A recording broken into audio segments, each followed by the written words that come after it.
사기꾼은 우리 주변에 있습니다. 편하게 듣는 라디오 같은 영상입니다.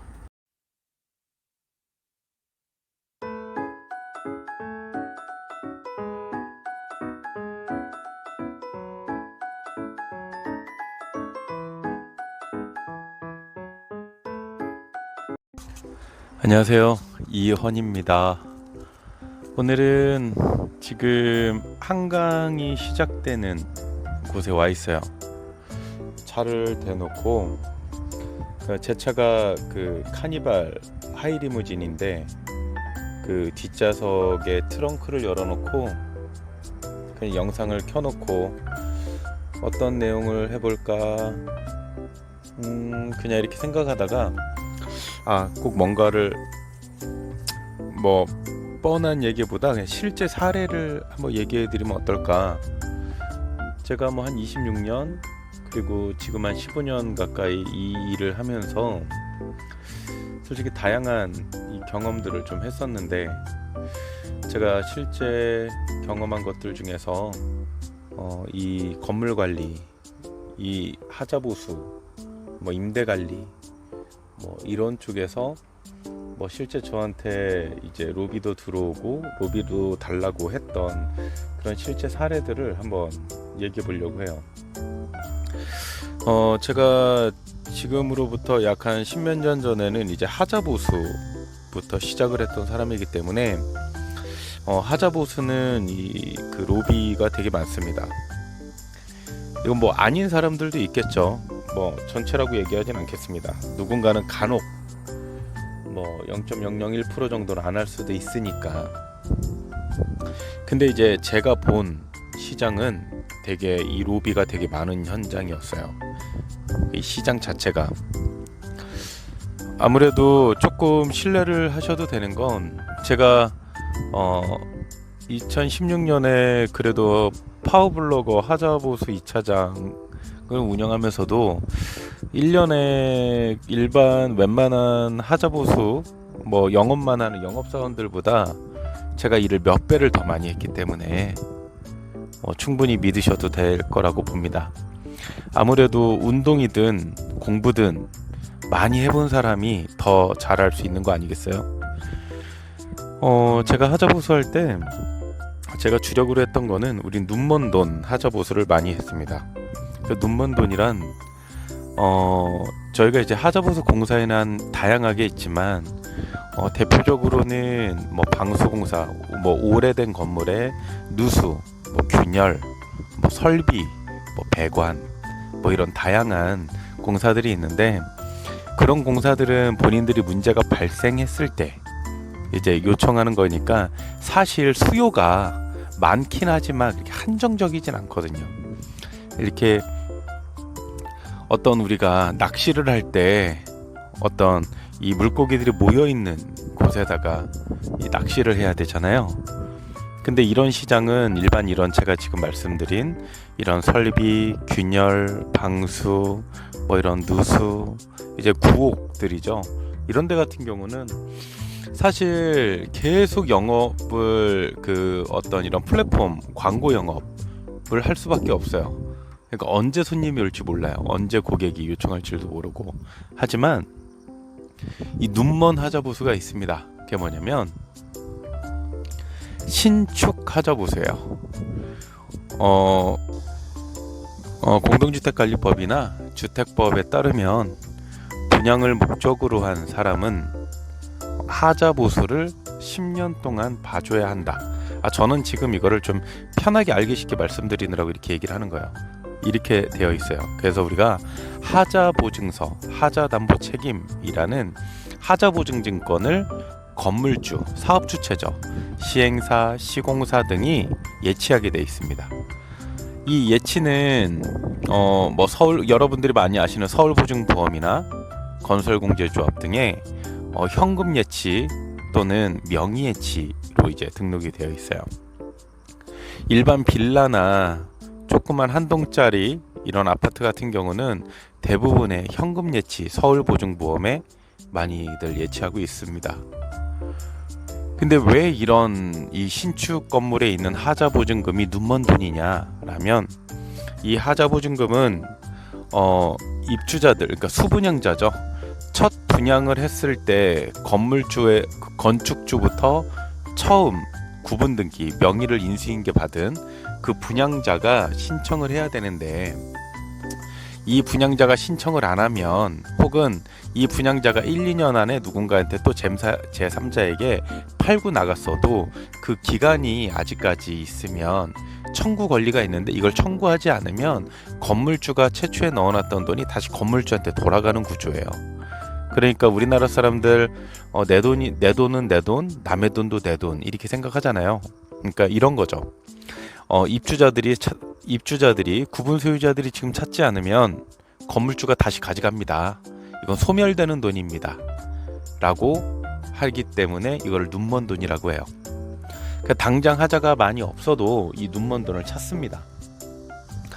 그러면 일반적으로 신축 같은 경우에 하자라고 해봐야 도배가 좀 찢겨지든가, 마루가 좀 들뜬다든가, 뭐 몰딩이 좀 떨어졌다든가, 이제 육안으로 보이는 육안하자가 대부분이고, 간혹 예를 들어 한동에 100호실이다 라고 하면 그 중에 한 10%에서 20% 정도만 누수가 된다든가, 설비가 터졌다든가, 이런 3년차 뭐 5년차 하자가 이제 있는 경우가 간혹 있어요. 근데 이제 그 건물에 100세대라고, 한 동짜리 100세대라고 했을 때 약 한 2억에서 3억 정도가 예치되어 있는데, 실제 공사가 필요한 돈은 뭐 1, 2천 정도밖에 안 되지만, 우리 이제 하자보수 영업하시는 분들은 어차피 찾을 때 매번 이런 그 절차가 까다로우니 한 번에 90%, 총 100%를 다 찾아 놓으세요 라고 영업을 하는 거예요. 그렇게 영업을 하니까 아무래도 입주자 대표들이나 입주자들은 그래 뭐 돈으로 찾아 놓자, 이런 마음에 이제 다들 이제 돈을 찾으려고 하죠. 이때 이 뒷돈을 달라고 하는 이제 입주자 대표들이나 입주자들이 많이 생겨납니다. 이 사람들이 어떻게 돈을 달라고 하냐면, 처음에는 저희 같은 회사에 연락 와서 저희 하자보증금 청구할게요, 하자 진단 좀 해주세요 라고 요청을 합니다. 그럼 이제 제가 가서 하자를 진단하고, 이런 하자는 어떻게 보수하는 게 좋겠습니다, 이런 하자는 어떻게 청구하는 게 좋겠습니다. 그리고 저희가 보다 보면 하자보증금 이외에 가름하는 하자는 이 구상권, 이 손해 그 민법도구 편의법이라 그래서 민사로도 소송을 통해서 청구할 수가 있거든요. 그래서 그런 걸 안내를 해드리면 입주자들하고 이제 반상의를 통해서 다 얘기를 하겠죠. 그러면 입주자들이 신뢰가 간다, 그리고 기술력이 있어 보인다, 뭐 당연히 뭐 하자진단 엔지니어니까 기술은 있죠. 웬만한 하자보수 영업사원들보다는 많지 않았겠어요. 그러니까 계약을 하자라고 이제 입주자들이 있는 자리에서 얘기를 하면 알겠습니다 라고 하고 우리가 이제 계약 절차를 진행하는데, 이때 입주자 대표들이 저희한테 뒷돈을 요구를 해요. 왜냐면 그때 당시 반상회에 이제 불렀던 또 다른 두세 개의 업체들이 있을 거 아니에요. 그러니까 업체들 간의 경쟁을 시켰을 거니까 저희가 평균 한 3개 업체가 붙어서 제가 계약을 하는 상황이었는데, 제가 이제 하자진단 쪽으로는 국내에서 뭐 빅5라고 그래서 그 직원들 간에 하자보수 쪽에서 오래 일했던, 한 20, 30년 동안 일했던 사람들 중에서는 제가 별명이 10전 9승이었어요. 그러니까 어디든 이제 한 10번 가면 9번은 계약을 따낸다 그래서 항상 이제 승률이 좀 있는 친구였는데, 이 인천에 뭐 인천이 대부분 많았어요. 제가 인천을 싫어하는 거 아닙니다. 인천 분들 참 사랑하고, 제 와이프도 인천 여자였고 제 아이도 인천에서 태어났고 저 인천 사랑합니다. 근데 인천이 유독 이 뒷돈을 달라는 사람들이 되게 많아요. 그리고 분쟁을 일으키는 사람들, 목소리가 크고 분쟁을 일으키는 사람이 입주자 대표회의가 되면 이 사람은 100%, 그러니까 제가 경험한 바로는 거의 99%, 한 1% 빼고 99% 이권 돈을 달라고 합니다. 그러니까 이 사람들이 그러면서 저한테 하는 얘기가 뭐냐면, 입주자들은 다 저렇게 하자보수 이차장님을 신뢰해서 계약한다고 해도 내가 다른 업체랑 계약하면 그만이다. 그렇기 때문에 너네 공사비를 얼마 정도 나올지 모르겠지만 한 10에서 15% 정도를 붙여서 나한테 줘라, 이런 얘기를 하는 거예요. 근데 생각해보면 이게 너무 답답한 게, 아니 공사비가 3천만 원이 나왔는데 10에서 15%를 붙이면 우리는 3천만 원만 받는 게 아니라 부가세가 들어가잖아요. 매출 신고를 해야 되고 거기에 대해서 자료가 있어야 되는데 10에서 15%를, 물론 이제 공사 자료는 어떻게든 만들어요. 근데 이게 그런 사람들이 너무 그렇게 대놓고 얘기를 해요. 진짜 시골 분들은 차라리 서울 분들이나 시골 분들이, 제가 전국으로 다니면서 일을 했기 때문에 진짜 멋진 부산 사람들, 전 부산 사랑합니다.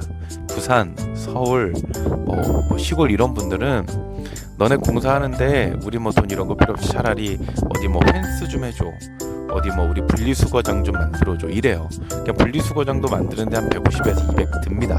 저희가 원가로.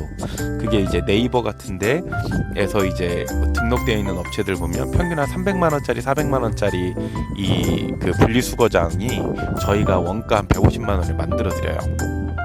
왜냐면 우리는 인력이 있으니까 재료만 사서 인력을 그냥 공짜로 해주는 거예요. 근데 제가 지금 실제 사례로 되는 이 인천의 부평에 있는 이 한 동짜리 이 나홀로 아파트도 아니고 이제 오피스텔 같은 거예요. 주상복합이죠. 섞여 있는 도시형 생활주택이라고 합니다. 이런 여기 계신 분들은 꼭 이렇게 뒷돈을 요구하는 거예요.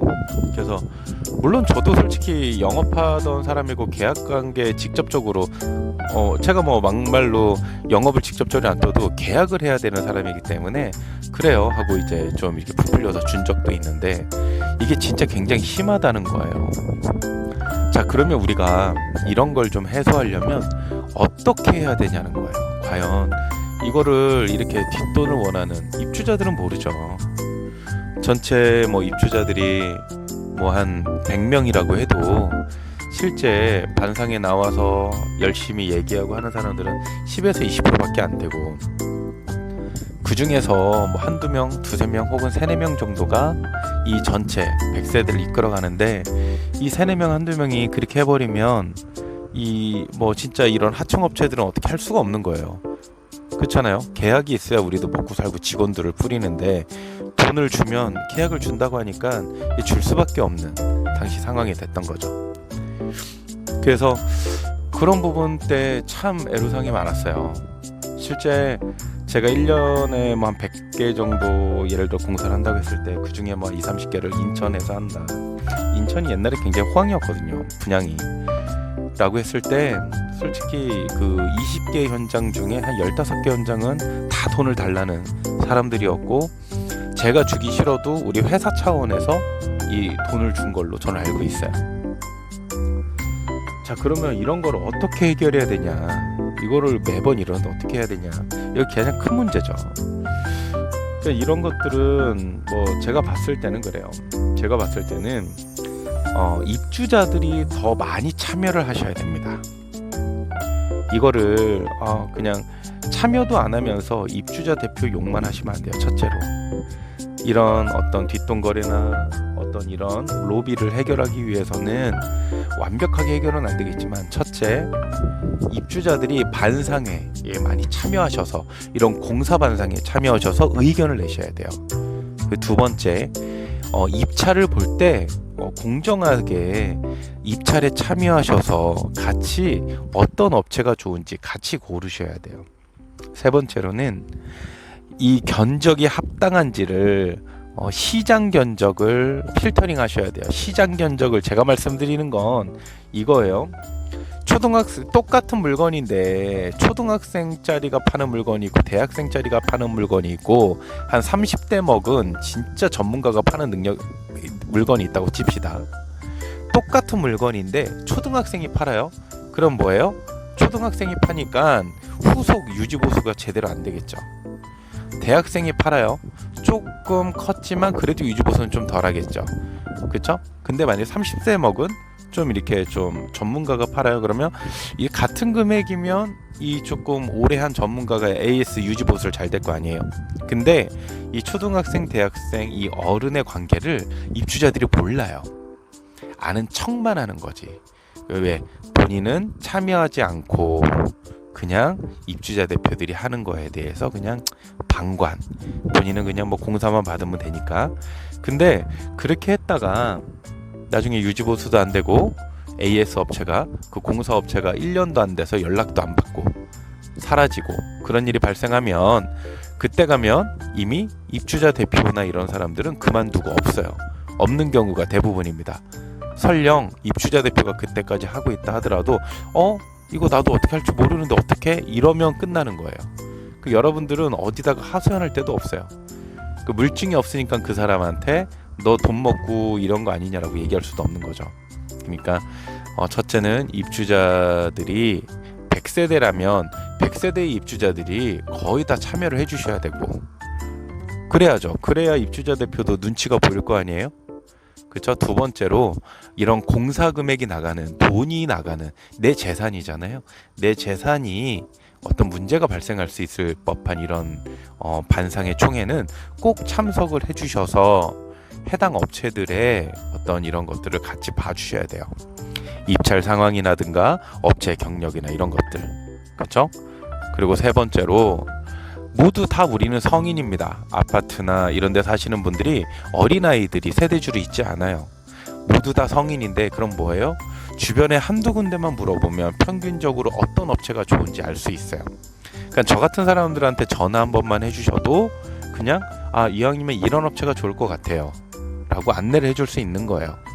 그러니까 업체는 솔직히 많은 공사를 한 짜잘한 걸 많이 하는 예를 들어 관리업체가 많은 건물을 관리한다고 해서 전문가는 아니에요. 왜냐하면 저희는 그 일반 아파트나 이런 관리업체들은 파견 업무가 주기 때문에 현장에 어차피 인력 파견이에요. 아웃소싱 개념이죠. 그럼 본인들이 핸들링하는 게 아니에요. 본인들은 회사로서 핸들링하는 거지 실제 일은 파견된 주택관리소장이나 기전과장이나 경비반장이나 청소이모가 하는 거지. 그렇죠?